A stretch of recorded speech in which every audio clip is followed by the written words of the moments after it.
Good morning. This is not our usual high production video, but I felt it was appropriate for me to come on here stressed, blessed, and coffee obsessed for a Bible study with me because I am very tired when I do my Bible studies in the morning, and I feel like it's real and it's honest for me to come on here like this instead of filming on this, because it's just like, I don't know, it just felt too forced as usual. And I didn't want it to be like that. I want to hang out with you guys. I want to get you guys to see how easy it is to study the Bible. How easy it is and how crazy it is. The Bible is, whoever said the Bible's boring, that's a lie from the pit of hell, okay? Because we got to see in Esther chapter 7 last week. If you've been with us 7 weeks in a row, I think this is the 8th Sunday, right? I love you. That is so awesome. I'm so proud of you. This is the first time you're reading the Bible too. I think that's so cool. That was my whole goal with these videos. But we got to see Haman, who we do not like, who is not walking with God. We got to see where his life led him. We got to see that his plan on one of God's children, which was to impale him on a pole, we got to see what happened. He got impaled on a pole. So God, that just showed us that how much protection we have because we are children of God. When you have God in your corner, anybody who is trying, that you don't have to fear anybody. Sorry, I just woke up. You don't have to fear anybody. And I've needed that before. I don't know if you've ever had enemies. The second I gave my life to Jesus, I had so many people come at me in so many different directions. And you know what? I'm thankful for those situations because now I trust God more than ever when it comes to my enemies because I got to see him do it, you know? So it's just really cool to see how we are under the protection of the King, and nothing that happens under the sun doesn't happen without his permission. Hopefully I said that right. Okay, we're in Esther chapter 8. I'm going to try to read fast, and then we're going to talk about each part, okay? That same day, King Xerxes gave Queen Esther the estate of Haman, the enemy of the Jews. And Mordecai came into the presence of the king, for Esther had told how he was related to her. Finally, she did that. The king took off his signet ring, which he had reclaimed from Haman, and presented it to Mordecai. And Esther appointed him over Haman's estate. Just goes to show you, because Haman built his money and his wealth and his estate on the world, before he knew it, he was dead, and everything he built was handed over to one of God's children. And we see that so many times in the Bible, how, you know, if you are building your life on this world, your fruits are fruitless. They aren't real fruits.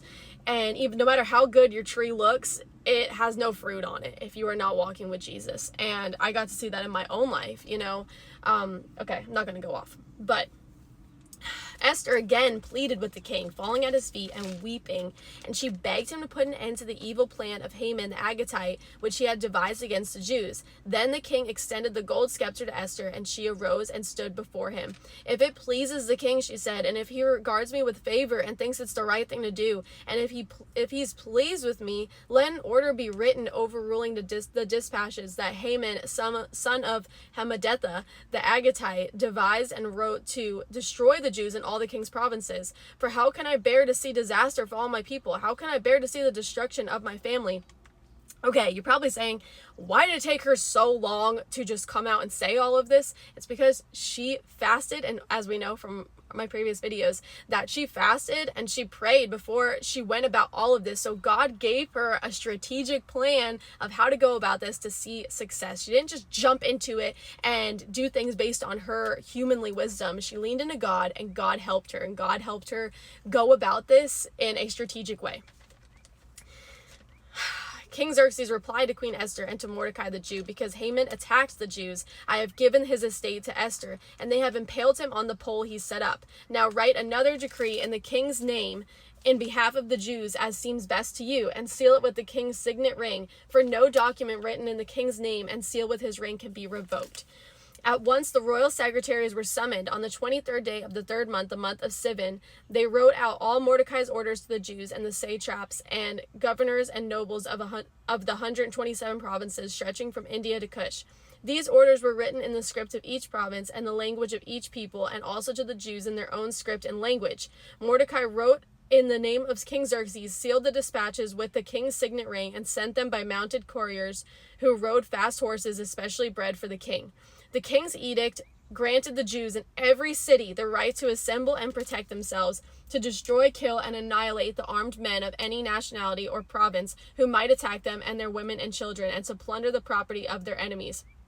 So they were able to defend themselves if something went wrong on that day. The day appointed for the Jews to do this in all the provinces of King Xerxes was the 13th day of the 12th month, the month of Adar.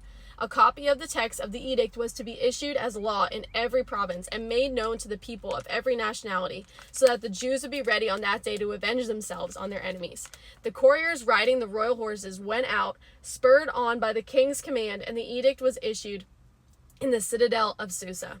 When Mordecai left the king's presence, he was wearing royal garments of blue and white, a large crown of gold, and a purple robe of fine linen. It's so awesome to see how God exalted him. That's so cool.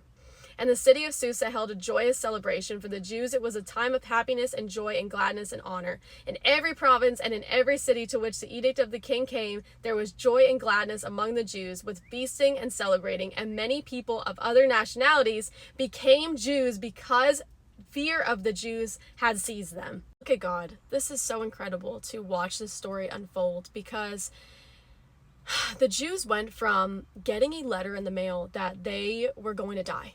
Okay, imagine getting that letter in the mail. All of the Jews, like all of your family members, everyone is going to die.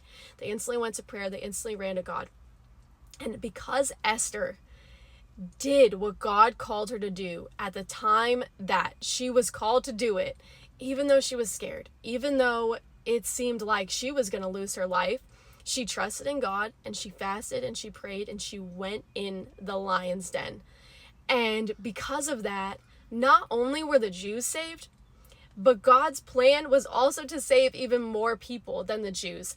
Look how many other people came to God because of this situation. Many people of other nationalities became Jews because fear of the Jews had seized them. That is just such a beautiful picture. Lastly, I just want to point out on this because it just really has me thinking, because our last 3 videos were about porn and OnlyFans and all that stuff. And it just has me thinking, how unfruitful the money that these OnlyFans models are making. And I'd love to make a video specifically to them, because I did something very quite similar, and I got to see for myself how unfruitful that money is and who that money belongs to.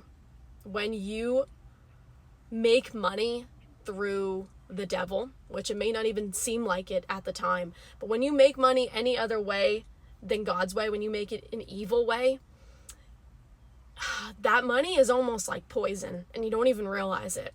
And it doesn't matter how much it is. And maybe you might be comfortable, and maybe you might not be in fear of paying your bills, but it will come back to haunt you. And we got to see with Haman how he had his own estate, and how he was then killed, and his estate was handed over to somebody that was walking with God. Anyways, thought this wasn't going to be a thick chapter today, but it was. And every time you press into the Word of God, you're like, you don't realize till you start really pressing into how deep a passage is, and you're like, oh my goodness, I did not even see that. It's so incredible. Anyways, stay blessed and coffee obsessed. Do not stress, because you have God. Okay, I love you guys, and I enjoyed this so much. And we have 2 more Bible study with me's to go. And let me know in the comment section what you thought of today's video. Maybe something that you took from this that I did not. Okay, I love you so much. God bless you, and have an amazing Sunday. Okay, love you. Bye.